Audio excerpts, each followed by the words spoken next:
اور حضرت جب یہ ضرب لگی اس کے بعد چونکہ 2 دن کا وقت تھا اور کہتے ہیں کہ وہ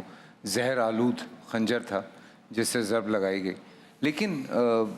میں جب کچھ پڑھ رہا تھا اس میں حضرت علی کے حوالے سے ضرب لگنے کے بعد، تو وہ جو وصیت ہے جو آپ نے اس کو کی گئی قاتل کے بارے میں، تو وہ بھی میں چاہتا ہوں کہ اس پہ بھی ذرا سی۔ الحمدللہ رب العالمین والصلاة والسلام علی رسول النبی الکریم۔ آج ہم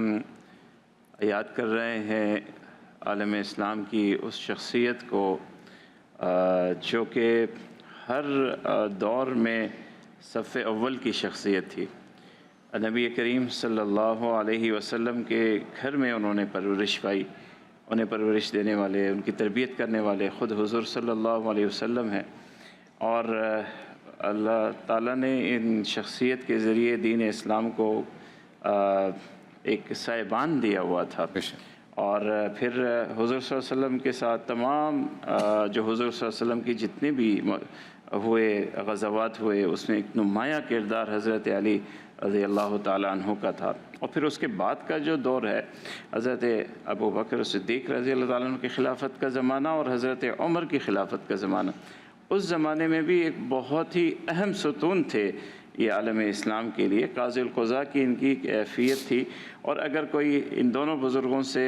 برابری کی سطح پہ بات کر سکتا تھا علم کی بنیاد پہ، تو وہ حضرت علی رضی اللہ تعالیٰ عنہ تھے، اور انہیں بھی جب اپنے علمی معاملات میں ضرورت پڑتی تو حضرت علی ہی اس کا انتخاب ٹھہرتے تھے، مشاورت کے اندر بھی اور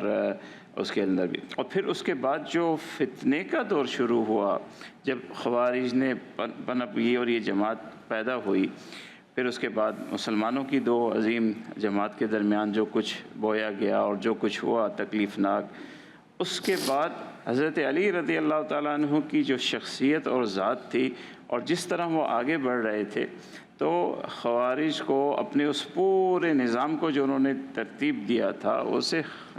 ڈوبتا ہوا وہ محسوس کر رہے تھے، اور یہی وجہ تھی کہ حضرت علی رضی اللہ تعالیٰ عنہ کو نشانہ بنایا گیا، اور ساتھ میں 2 اور بزرگوں کو بھی نشانہ بنانے کی ترتیب کی گئی۔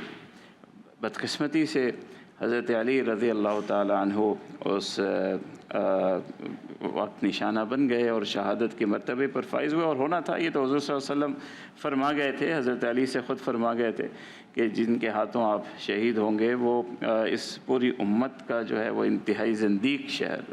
شہری ہوگا، فرد ہوگا۔